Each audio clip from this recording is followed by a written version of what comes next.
Fenomena antar permukaan berupa tegangan permukaan merupakan sebuah fenomena yang disebabkan oleh adanya gaya kohesi dan adesi pada suatu zat, sehingga apabila terjadi kontak antar dua zat akan memunculkan fenomena antar permukaan berupa tegangan permukaan tersebut. Adapun simbol dari fenomena antar permukaan ataupun tegangan permukaan adalah gamma. Gamma L merupakan zat liquid, gamma V merupakan zat gas, dan gamma S merupakan zat solid.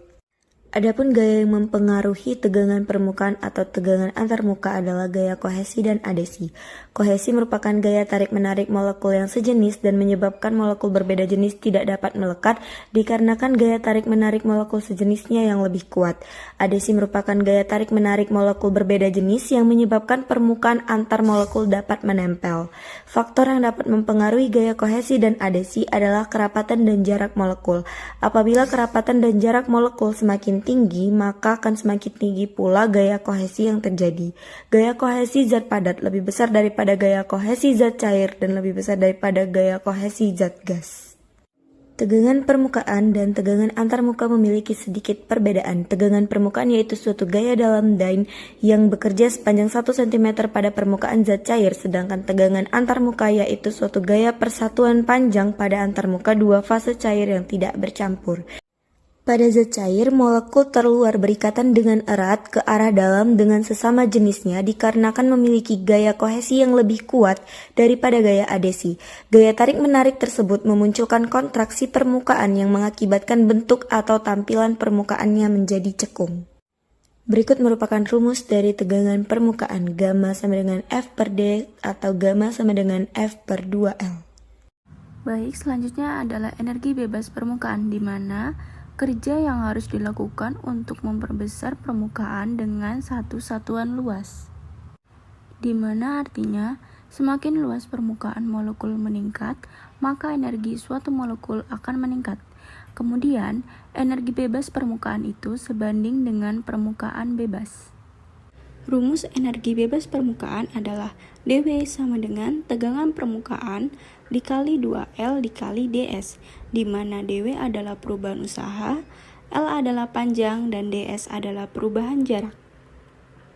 Baik, selanjutnya adalah metode penentuan tegangan permukaan.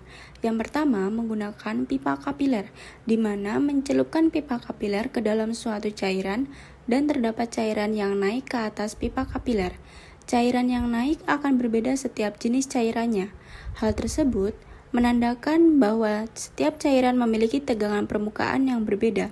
Penyebab cairan yang naik ke atas pipa terjadi karena adanya gaya adesi antara cairan dengan dinding pipa kapiler.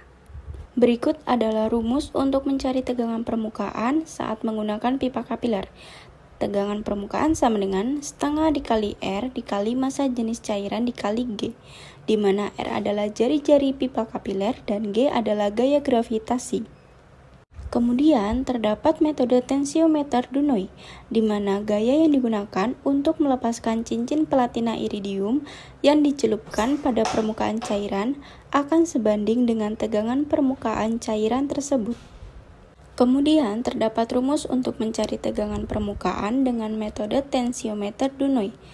Tegangan permukaannya sama dengan angka dibagi 2 dikali keliling cincin dan dikali faktor koreksi. Kemudian terdapat koefisien sebaran.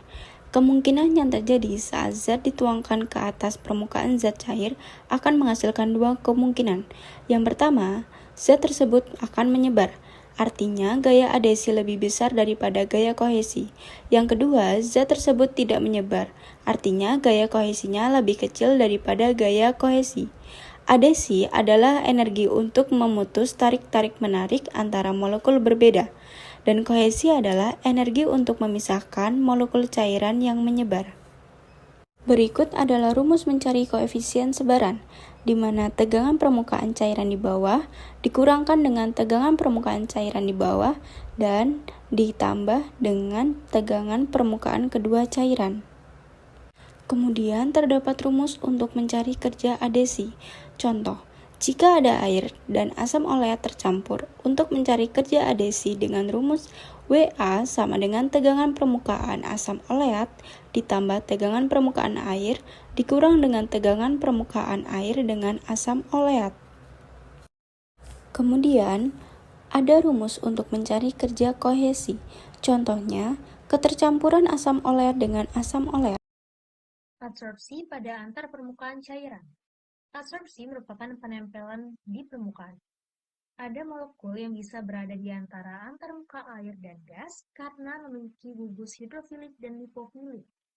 Ini biasa disebut dengan emulgator. Emulgator merupakan bahan terlarut molekular yang terbentuk dari molekul biobipolar dan berorientasi pada batas permukaan. Biobipolar merupakan molekul yang memiliki gugus hidrofilik dan hidrofobik.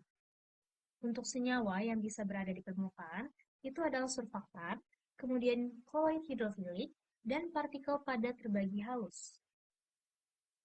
Selanjutnya adalah surfaktan. Jadi surfaktan ini merupakan molekul yang memiliki bagian kepala dan ekor, dengan bagian kepala itu bersifat hidrofilik dan bagian ekor bersifat hidrofobik. Ketika suatu surfaktan memiliki ekor yang kecil, maka artinya surfaktan tersebut dominan bersifat hidrofilik. Sedangkan jika surfaktan tersebut memiliki ekor yang panjang, maka artinya surfaktan tersebut memiliki sifat yang dominan lipofilik. Kemudian, terdapat rumus RHLB total emulsi. Jadi, RHLB merupakan HLB butuh atau HLB fase minyak yang dibutuhkan untuk bisa menghasilkan emulsi yang stabil. Yaitu rumusnya, massa minyak dibagi total fase minyak dikali RHLB masing-masing komponen minyak. Nah, kemudian ada juga rumus persen twin, yaitu RHLB total dikurang HLB rendah per HLB tinggi dikurang HLB rendah.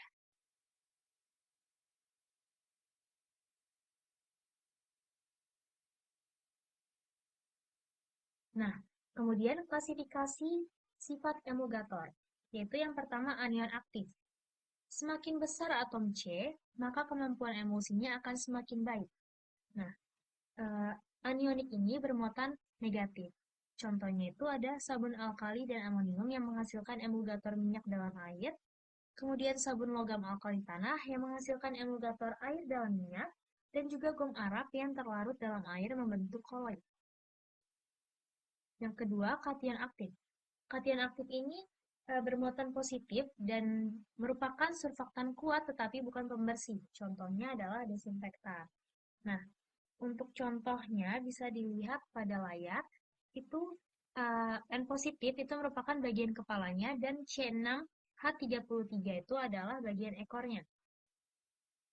Nah, untuk unsur N di sini itu dia aktif pada dinding bakteri dan virus sehingga dapat dijadikan sebagai desinfektan.